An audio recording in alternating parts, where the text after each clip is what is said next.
America के F-35 को भी पछाड़ने की तैयारी। पुतिन ने मोदी को दिया ऐसा ऑफर कि पेंटागन में मच गई खलबली। तेजस और रफाल के बाद अब स्टेल्थ का तूफान।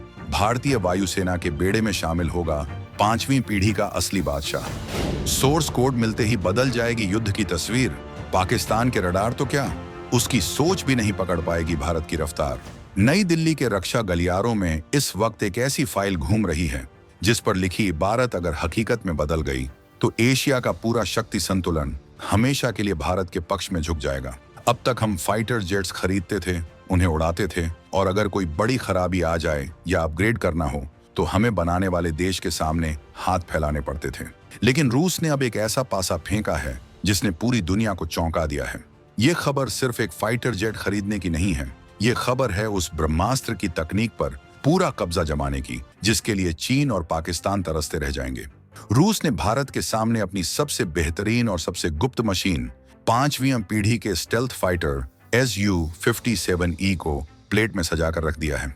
रूस ने वो पेशकश की है जो आज तक इतिहास में किसी महाशक्ति ने दूसरे देश को नहीं की। उसने भारत को उस तिजोरी की चाबी देने का वादा किया है जिसे पाने के लिए दुनिया की कोई भी वायुसेना अपनी पूरी दौलत लुटा दे। आखिर क्या है स्टील्थ फाइटर जेट Su-57E का वो सोर्स कोड और उसका रहस्य? क्यों इसे फाइटर जेट की दुनिया का होली ग्रेल माना जाता है? क्या भारत इस ऑफर को स्वीकार करके अमेरिका को नाराज करने का जोखिम उठाएगा? और सबसे बड़ा सवाल, क्या इस डील के बाद भारतीय वायुसेना दुनिया की टॉप 3 ताकतों में शुमार हो जाएगी?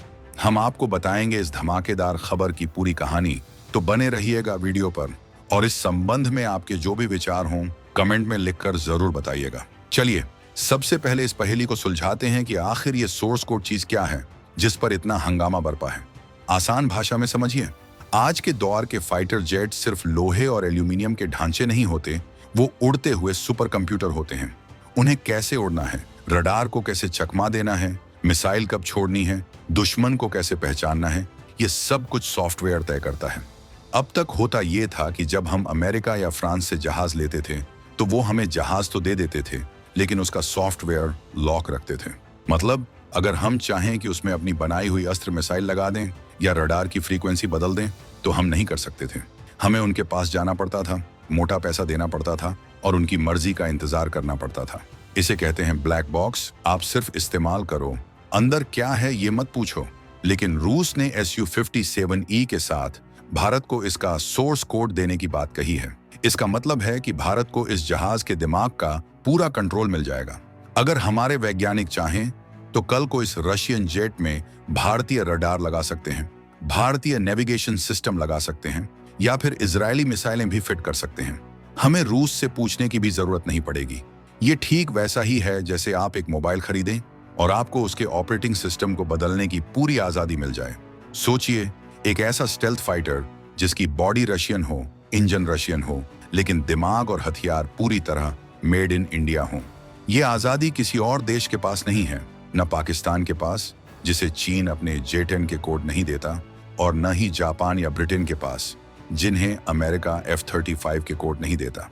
अगर ये डील हो गई तो भारतीय वायुसेना IAF की ताकत में जो इजाफा होगा उसे नापने का कोई पैमाना ही नहीं बना है। हम अपनी जरूरत के हिसाब से जहाज को जब चाहे जैसा चाहे मॉडिफाई कर पाएंगे। अब सवाल उठता है कि पुतिन अचानक इतने दरियादिल क्यों हो गए? रूस जो अपनी टेक्नोलॉजी को लेकर इतना सीक्रेट रहता है, वो अपनी सबसे कीमती चीज भारत को क्यों सौंप रहा है? इसके पीछे एक बहुत गहरी भू राजनीतिक जियोपॉलिटिकल चाल है। यूक्रेन युद्ध के बाद रूस पर पश्चिमी देशों ने हजारों प्रतिबंध लगा दिए हैं। उसकी इकोनॉमी दबाव में है और उसे एक भरोसेमंद साथी और बड़े बाजार की जरूरत है। लेकिन इससे भी बड़ी वजह है भारत का बदलता हुआ रुख। भारत ने पिछले कुछ सालों में राफेल खरीदकर फ्रांस की तरफ दोस्ती का हाथ बढ़ाया है और अमेरिका के F-35 और F-21 भी लाइन में लगे हैं। रूस को डर है कि कहीं उसका सबसे पुराना और सबसे बड़ा ग्राहक भारत उसके हाथ से पूरी तरह फिसल ना जाए। Su-57E का प्रोडक्शन बढ़ाना रूस के लिए महंगा सौदा साबित हो रहा है। उसे स्केल चाहिए।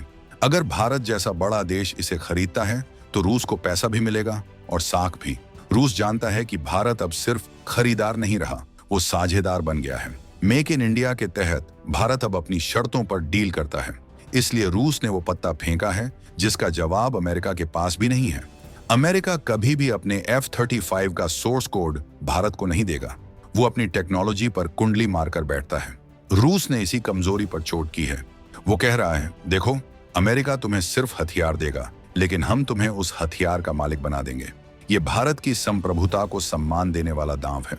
रूस यह भी जानता है कि भारत अपनी खुद की 5वीं पीढ़ी के fighter AMCA advance medium combat aircraft पर काम कर रहा है, लेकिन AMCA को आने में अभी 10 से 15 साल लग सकते हैं। इस बीच जो खालीपन है उसे भरने के लिए Su-57 एक परफेक्ट फिट हो सकता है।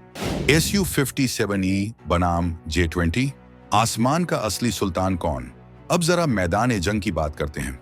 हमारा सबसे बड़ा सिरदर्द चीन का J-20 mighty dragon fighter jet है। चीन दावा करता है कि यह दुनिया का बेस्ट स्टेल्थ फाइटर है और वो इसे बॉर्डर पर तैनात भी कर रहा है।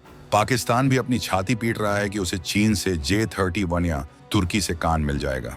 ऐसे में भारत के पास अभी रफाल है जो बेहतरीन है, लेकिन वो 4.5 जनरेशन का है। वो पूरी तरह स्टेल्थ नहीं है, यानी रडार पर थोड़ा बहुत दिख जाता है। लेकिन Su-57E 5th जनरेशन का शुद्ध खून है। Su-57E की खासियत है इसकी सुपर मैन्यूवरेबिलिटी। ये हवा में ऐसे कलाबाजियां खा सकता है जो फिजिक्स के नियमों को चुनौती देती हैं। इसका इंजन इसे बिना आफ्टरबर्नर के ही सुपरसोनिक स्पीड, आवाज से तेज पर उड़ने की ताकत देता है, जिसे सुपर क्रूज कहते हैं। लेकिन सबसे बड़ी बात है इसका 360 डिग्री रडार कवरेज। इसमें सिर्फ नाक पर रडार नहीं लगा, बल्कि इसके पंखों और शरीर पर अलग अलग जगह सेंसर लगे हैं। ये दुश्मन को वहां देख सकता है जहां दुश्मन की नजर भी नहीं जाती। अगर भारत को इसका सोर्स कोड मिल गया तो हम इसमें अपनी ब्रह्मोस एनर्जी मिसाइलें लगा सकते हैं। सोचिए, एक अदृश्य जहाज जो हवा से हवा में मार करने वाली अस्त्र मिसाइल और हवा से जमीन पर मार करने वाली ब्रह्मोस से लैस हो। चीन का J-20 इसके सामने पानी भरता नजर आएगा। J-20 का इंजन अभी भी कमजोर है और उसकी स्टेल्थ क्षमता पर सवाल उठते रहते हैं। लेकिन Su-57 सीरिया और यूक्रेन की असली जंग में टेस्ट किया जा चुका है। ये बैटल हार्डन्ड मशीन है, कागज का शेर नहीं। क्या भारत इस गोल्डन ऑफर को स्वीकार करेगा? अब यहाँ कहानी में एक ट्विस्ट है। ऑफर तो शानदार है, लेकिन क्या भारत इसे लेगा? इसका जवाब इतना सीधा नहीं है। भारतीय वायुसेना अतीत में रूस के साथ काम कर चुकी है। आपको याद होगा FGF-A 5th generation fighter aircraft programme, जो भारत और रूस मिलकर कर रहे थे। लेकिन भारत ने कुछ साल पहले उससे हाथ खींच लिए थे। क्यों? क्योंकि तब रूस हमें न तो इंजन की नई टेक्नोलॉजी दे रहा था और न ही सोर्स कोड। हम सिर्फ पैसा लगाने वाले इन्वेस्टर बनकर रह गए थे। वायुसेना को तब लगा कि ये डील हमारे फायदे की नहीं है, लेकिन अब हालात बदल गए हैं। रूस हताश नहीं तो जरूरतमंद तो जरूर है। वो अब वो सब देने को तैयार है जो पहले उसने मना कर दिया था। इसके अलावा भारत का अपना एमका प्रोजेक्ट है। कुछ आलोचक कहते हैं कि अगर हमने Su-57E ले लिया तो हमारे अपने AMCA प्रोजेक्ट का बजट कम हो जाएगा या वो लेट हो जाएगा। लेकिन दूसरा पक्ष ये कहता है कि एमका अभी ड्राइंग बोर्ड पर है, उसे हकीकत बनने में वक्त लगेगा और चीन इंतजार नहीं करेगा। हमें अभी कुछ चाहिए। Su-57 की छोटी संख्या, मान लीजिए 2 से 3 स्क्वाड्रन, एक स्टॉप गैप का काम कर सकती है। साथ ही Su-57 की टेक्नोलॉजी और सोर्स कोड मिलने से हमारे वैज्ञानिकों को एमका बनाने में भी मदद मिलेगी। हम वो कोडिंग, वो एल्गोरिदम सीख सकते हैं और उसे अपने देसी जहाज में डाल सकते हैं। ये आम के आम और गुठलियों के दाम वाला सौदा हो सकता है। अमेरिका का डर और भारत की रणनीतिक स्वायत्तता इस पूरी डील में एक हाथी कमरे में बैठा है। अमेरिका, अगर भारत रूस से ये जहाज लेता है तो America CAATSA countering America's adversaries through sanctions act के तहत भारत पर प्रतिबंध लगाने की धमकी दे सकता है। अमेरिका चाहता है कि भारत उसका F-35 या F-21 खरीदे, लेकिन F-35 के साथ दिक्कत यह है कि अमेरिका उसका रिमोट कंट्रोल अपने हाथ में रखता है। अगर कल को भारत ने कुछ ऐसा किया जो अमेरिका को पसंद नहीं आया तो वो एक बटन दबाकर हमारे जहाजों को जमीन पर खड़ा कर सकता है। भारत अपनी रणनीतिक स्वायत्तता को किसी कीमत पर नहीं बेचेगा। S-400 मिसाइल सिस्टम के वक्त भी अमेरिका ने बहुत आंखें दिखाई थीं, लेकिन भारत ने साफ कह दिया था कि हम अपनी सुरक्षा के फैसले खुद लेंगे। Su-57E के मामले में भी यही होगा। सोर्स कोड का ऑफर भारत को वो आजादी देता है जो अमेरिका कभी नहीं दे सकता। ये भारत के लिए एक टेस्ट भी है। क्या हम अमेरिका के दबाव में झुकेंगे या अपने पुराने दोस्त रूस के साथ मिलकर एक नई लकीर खींचेंगे? रूस का ये ऑफर भारत को एक बार फिर से याद दिलाता है कि मुश्किल वक्त में रूस ने हमेशा वीटो पावर और हथियारों से भारत की मदद की है। टेक्नोलॉजी ट्रांसफर के मामले में रूस का रिकॉर्ड अमेरिका से कहीं बेहतर रहा है। ब्रह्मोस मिसाइल इसका जीता जागता सबूत है, जो आज दुनिया की सबसे खतरनाक मिसाइल है और जिसे रूस और भारत ने मिलकर बनाया है। क्या Su-57 अगली ब्रह्मोस बन सकती है? आने वाला वक्त डेटा वॉरफेयर का है। जो फाइटर जेट ज्यादा से ज्यादा जानकारी इकट्ठा कर पाएगा और उसे प्रोसेस कर पाएगा, वही जीतेगा। Su-57E में आर्टिफिशियल इंटेलिजेंस AI का भारी इस्तेमाल हुआ है। इसे ई पायलट कहा जाता है। यह सिस्टम पायलट की मदद करता है और कई फैसले खुद ले सकता है। अगर भारत को इसका सोर्स कोड मिलता है तो हम इसमें अपना खुद का AI डाल सकते हैं। हम इसे अपने नेटवर्क सेंट्रिक वॉरफेयर से जोड़ सकते हैं। मतलब हमारा Su-57 आसमान में उड़ते हुए, हमारे AWACS हवा में मौजूद रडार, हमारी पनडुब्बियों और जमीन पर बैठे कमांडरों से सीधे बात कर पाएगा।